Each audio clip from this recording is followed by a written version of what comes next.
Live 8 was a string of benefit concerts that took place on July 2, 2005, in the G8 states and in South Africa.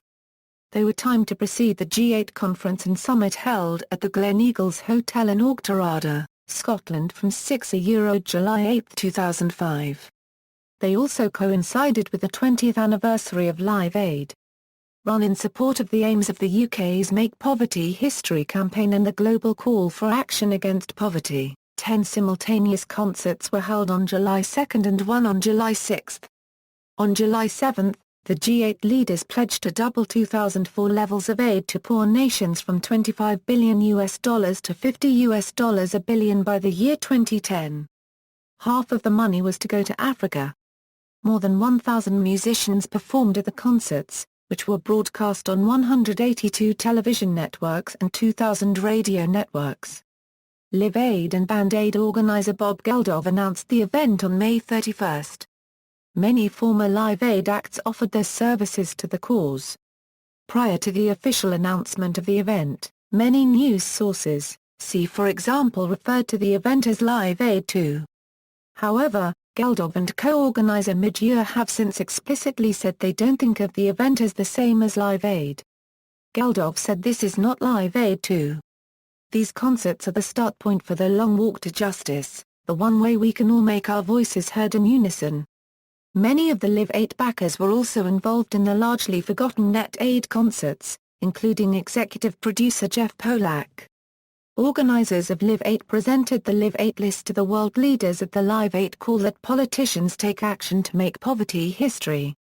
Names from the list also appeared on the giant televisions at each concert during the broadcast. An official Live 8 DVD set was released on November 7, 2005 internationally, November 8, 2005 in the United States. It was released almost a year to the day after the release of the DVD of Live Aid on November 8, 2004. Concerts. There were 10 concerts held on July 2, 2005, most of them simultaneously. The first to begin was held at the Makuhari Mess in Japan, with Rise being the first of all the Live 8 performers. During the opening of the Philadelphia concert, Will Smith led the combined audiences of London, Philadelphia, Berlin, Rome, Paris and Barrie, outside Toronto, in a synchronized finger click. This was to represent the death of a child every 3 seconds owing to poverty. Bob Geldof was at the event at Hyde Park in London, England and made numerous appearances on stage, including a performance of I Don't Like Mondays. Special guests appeared throughout the concerts. Both Kofi Annan, then Secretary-General of the United Nations, and Bill Gates made speeches at the London show and Nelson Mandela addressed the crowd in the South African venue. Guest presenters, ranging from sports stars to comedians, also introduced acts.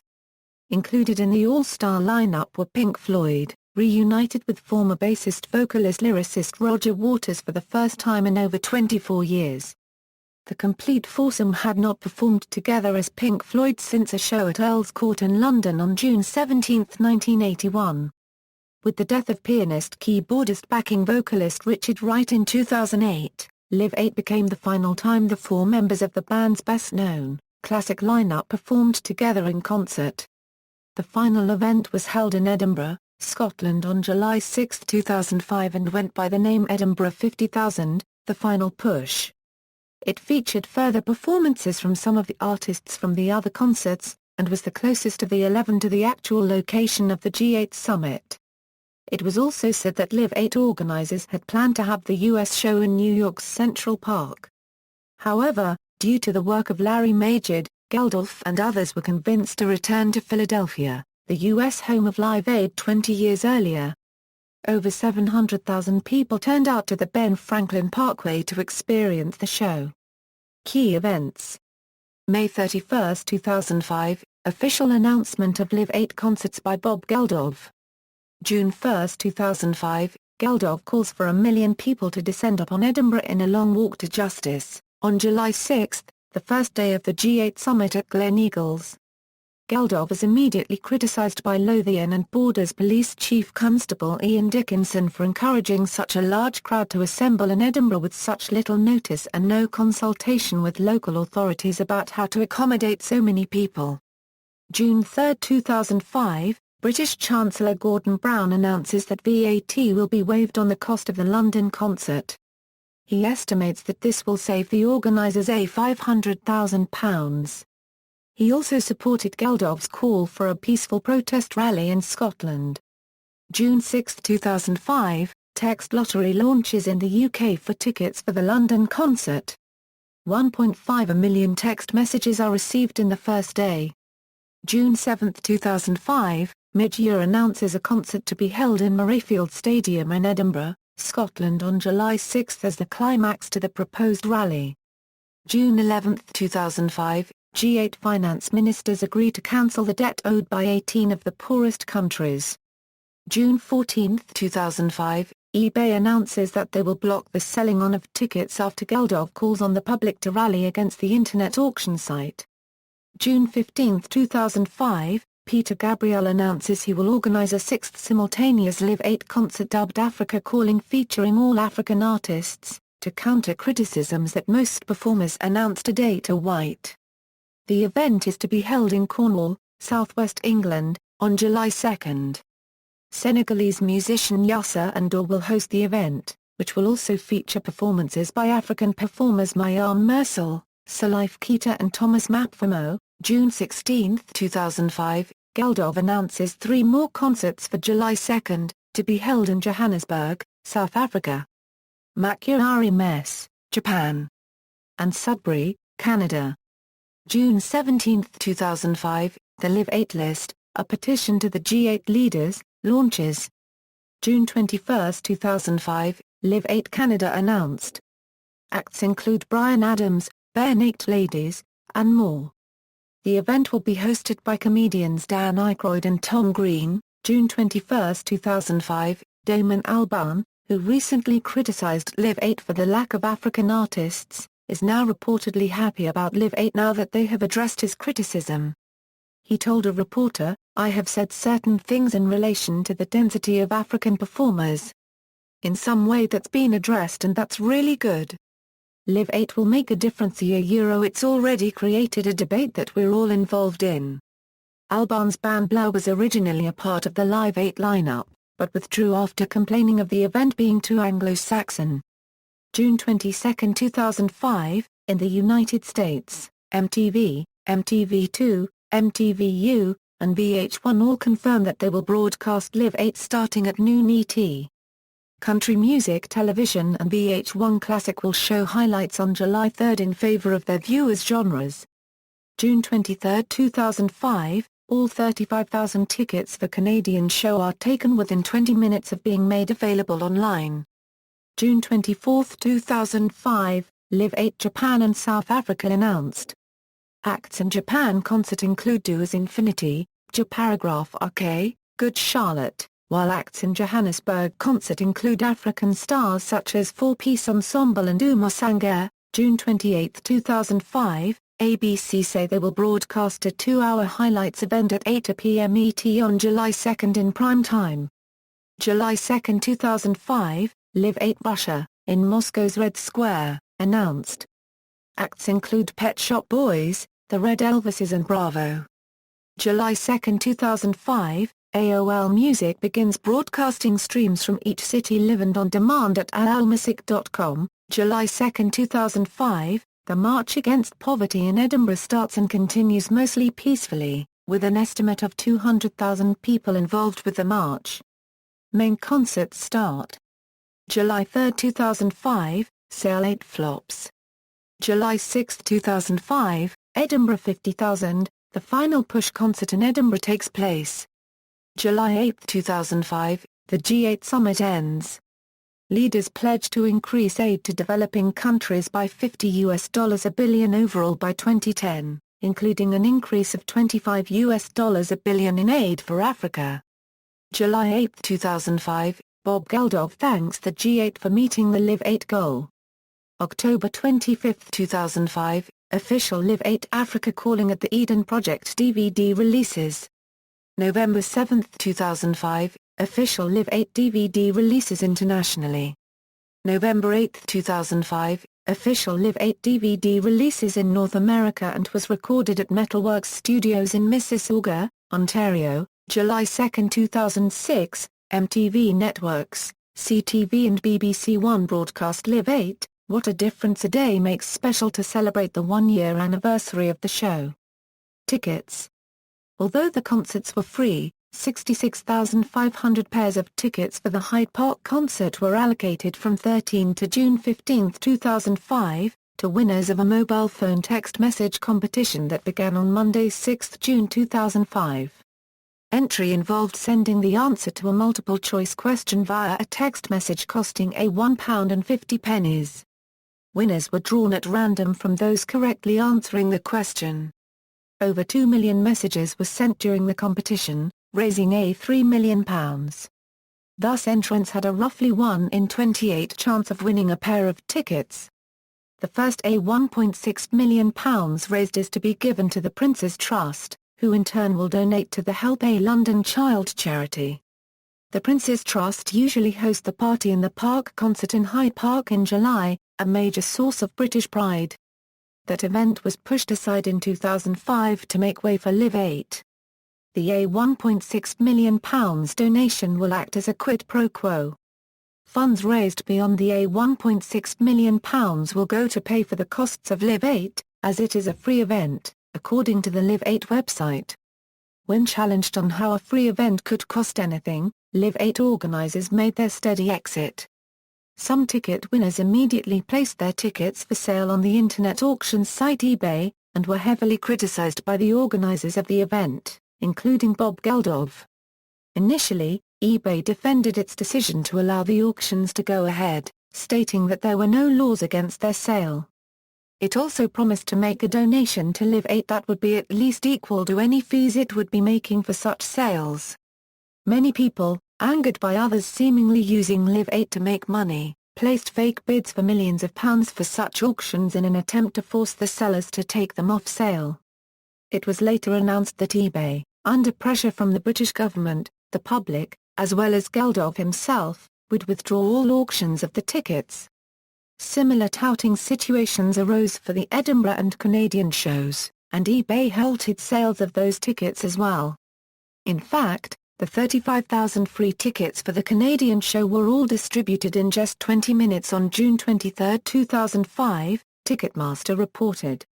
Memorable moments from the concerts: Hyde Park, London. U2 and Paul McCartney opened the London concert, playing Sgt. Pepper's Lonely Hearts Club Band. Later, Bono added a couple of lines of the Beatles' Blackbird to the end of Beautiful Day. The classic lineup of the progressive rock band Pink Floyd, Roger Waters, David Gilmour, Richard Wright and Nick Mason, played together on stage for the first time in 24 years. The band performed the songs Speak to Me, Breathe/Breathe, Reprise, Money, Wish You Were Here, and Comfortably Numb. They were the only band not to be verbally introduced. Instead, the house and stage lights were darkened while the introduction to Speak to Me was played, accompanied, on the video screens, by an animated version of the heart monitor graphic from the Dark Side of the Moon sleeve. Pete Doherty joined Elton John for a version of T-Rex's hit Children of the Revolution. Using much of the musical equipment used by rock band Travis, who had just left the stage, Bob Geldof decided on the spur of the moment to perform the Boomtown Rats hit I Don't Like Mondays. Before Madonna's set, Geldof introduced Byron Woldu, who was the famous starving child in the CBC News report which prompted Geldof to organize Live Aid. She held hands with Madonna while the singer performed the first verses of Like a Prayer. Geldof had asked Woldu whom she wanted to appear on stage with Woldu choosing Madonna as she was the only artist she'd heard of. Chris Martin included a verse of Rockin' All Over the World from Status Quo, originally written and recorded by John Fogerty, in the bridge of Coldplay's song In My Place. Status Quo had opened the 1985 Wembley Live Aid concert with that song. In addition, Coldplay were joined by Richard Ashcroft, declared by Martin to be the best singer in the world to perform Bittersweet Symphony. Robbie Williams began his set with a cover of Queen's We Will Rock You. Williams stated in an interview that he wanted to bring a bit of Freddie back from the original Live Aid. Williams had often performed the same section of We Will Rock You during his own concerts. Philadelphia, USA. Almost the entire crowd joined in to sing the theme song to The Fresh Prince of Bel-Air led by Will Smith during his appearance at the concert. Philadelphia's mayor, John Street, announced on stage that there were over 1 million spectators in the audience. The closing act, Stevie Wonder, was joined on stage by Matchbox 20 frontman Rob Thomas and Maroon 5 singer Adam Levine. Thomas duetted with him on Higher Ground, and Levine on Signed, Sealed, Delivered, I'm Yours. During Wonder's performance, American Idol judge Paula Abdul can be seen dancing off stage right. The Kaiser Chiefs, from Leeds, UK opened the day with the song I Predict a Riot. Barrie, Canada, Deep Purple made an appearance and performed Highway Star, Smoke on the Water, and Hush. The Tragically Hip played a set, just before Neil Young finished off Live 8 in Barrie with 4 strong wins, Rockin' in the Free World, and A Canada. Berlin, Germany. Some of the highlights of the Berlin show included Brian Wilson who played a set with his band, Doing Our Prayer G, God Only Knows, California Girls, Good Vibrations, and Fun Fun Fun, as well as Green Day, having released their political rock opera American Idiot 1 year previous. Rally and protest in Edinburgh. On July 2, the same day as the Live 8 concerts, a rally and protest march was held in central Edinburgh, the nearest major city to the Gleneagles venue for the G8 conference later that week. This protest was organised by the Make Poverty History Coalition as part of a series of events ahead of the G8 conference, and had been planned for months before the announcement of Live 8. An estimated total of 225,000 people took part, making it the largest ever protest in Scotland and the largest ever anti-poverty protest in the UK. The marchers had been asked to wear white to make a symbolic ring of white through the city, matching the Make Poverty History white wristband. Marchers were addressed by coalition and other activists, celebrities and religious leaders who support the campaign for political action on world poverty. Assistant Chief Constable Ian Dickinson said, "Criticism, a lack of black presence." Based on the proposed lineup, Damon Albarn criticized the event for a lack of black presence, saying that this country, the UK, is incredibly diverse, he said. More than ever, black culture is an integral part of society. So why is the bill so damn Anglo-Saxon? Albarn reportedly eventually became happy about Live 8, feeling that his criticisms had been addressed. He told a reporter on June 21.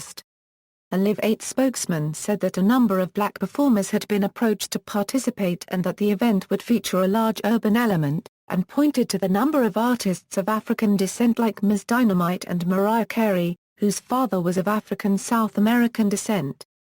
However, only 2 Africa-born artists, 1 black and 1 white, were signed to perform at the main concerts respectively Youssou N'Dour, Senegal, and Dave Matthews, South Africa, the leader of Dave Matthews Band.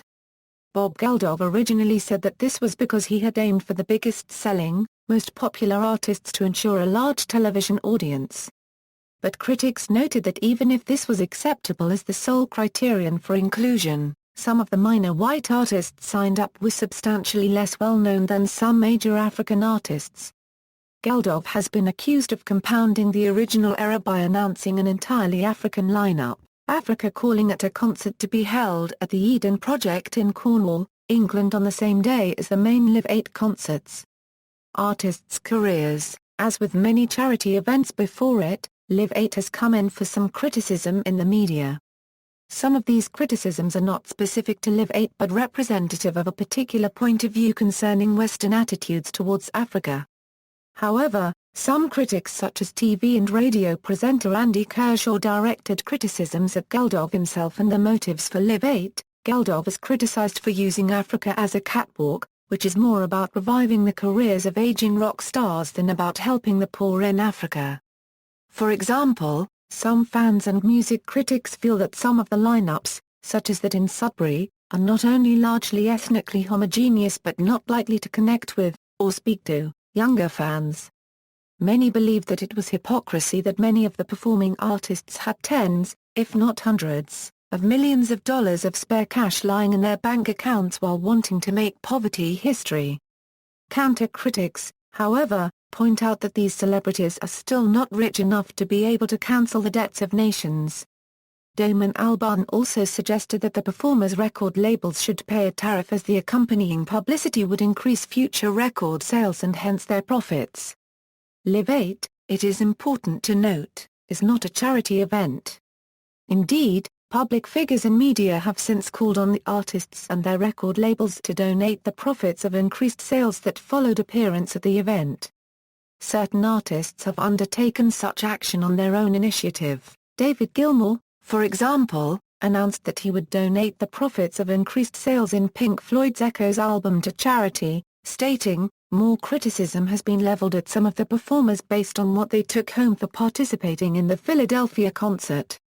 While they received no monetary compensation, some were given gift bags containing lavish gifts and designer goodies including Gibson guitars and Hugo Boss suits valued at approximately $3,000.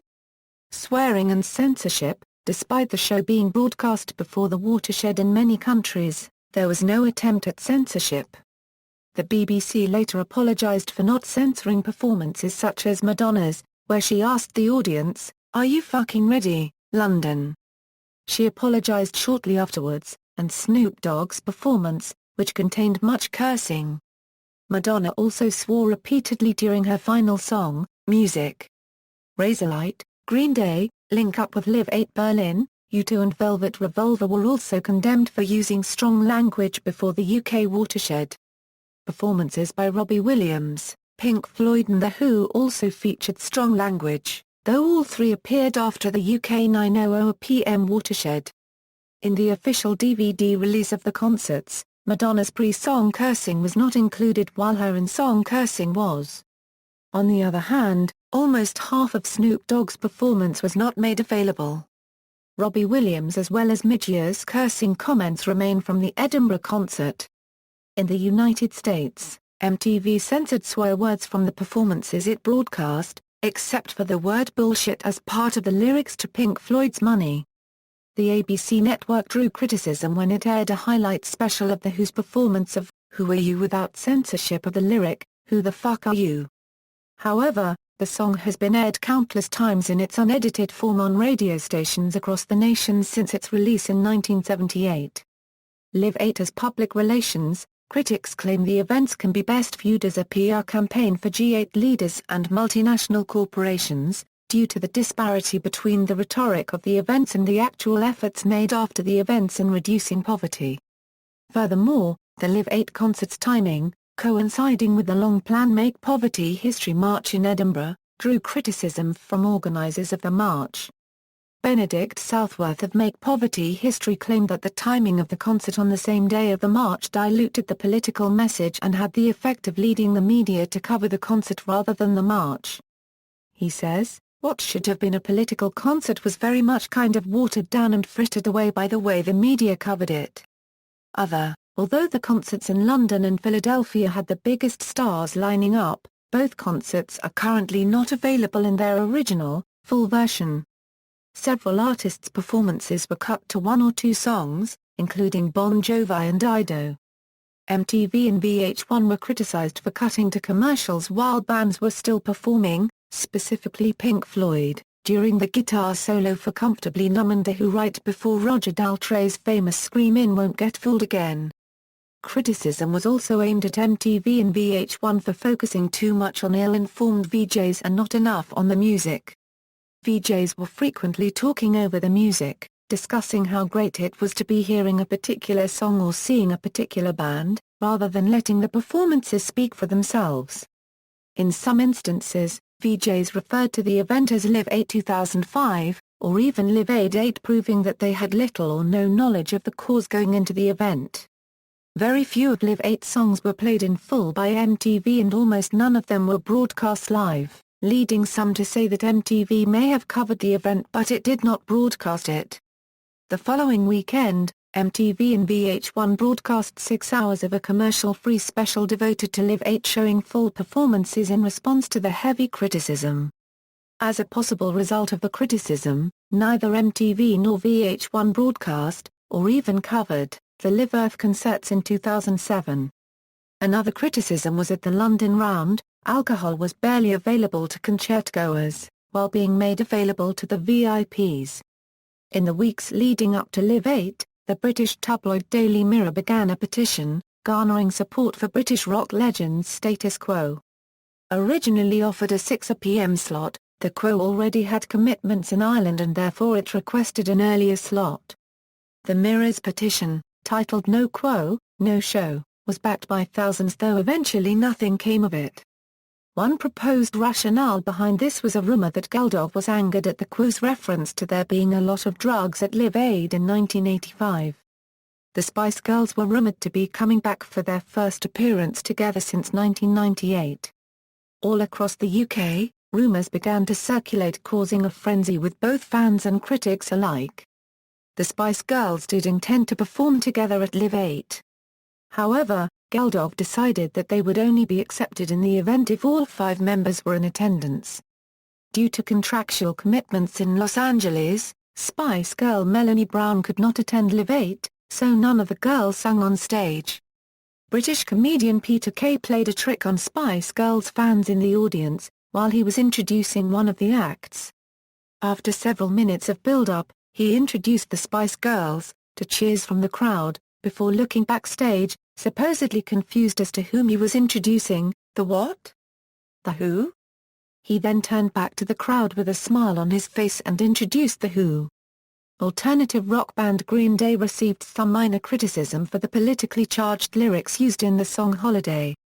Some viewers felt that the word choice caused unnecessary division in the audience and did too much to shift the focus off of ending poverty. Oasis also declined to participate in the concerts as they were performing at the City of Manchester Stadium the same evening and the day after. Noel Gallagher later raised his resentment that musicians were expected to rally at the convenience of Geldof, and was quoted as saying, "It's the general thing that rock stars should be doing something to fucking sort the worldwide poverty issue out.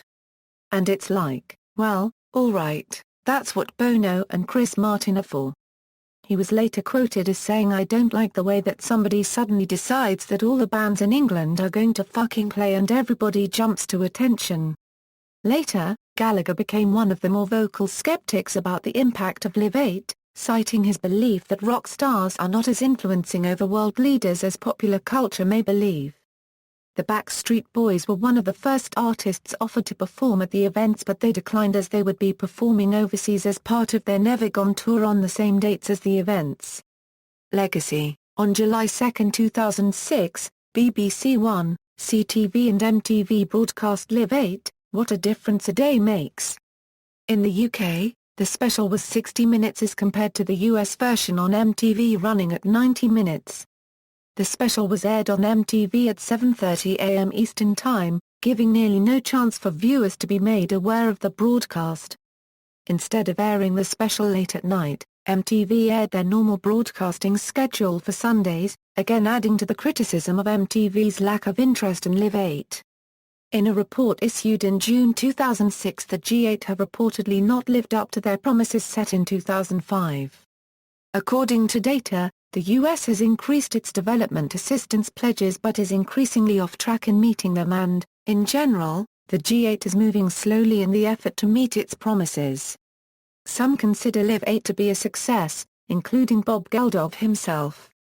Chris Martin of Coldplay described Live 8 as the greatest thing that's probably been organized ever in the history of the world. However, others believe it was a publicity stunt and a failure as the G8 have already forgotten their pledges. Geldof also believes that public attention was quickly diverted by the London bombings on July 7, the day after Live 8 Edinburgh, which was the final concert in the series. See also, Cell 8, Live 8 Broadcasters, List of Live 8 Artists, Live Aid, Live Earth, Philadelphia Freedom Concert, in the same U.S. location 2 days later, references. Further reading, Live 8 official website.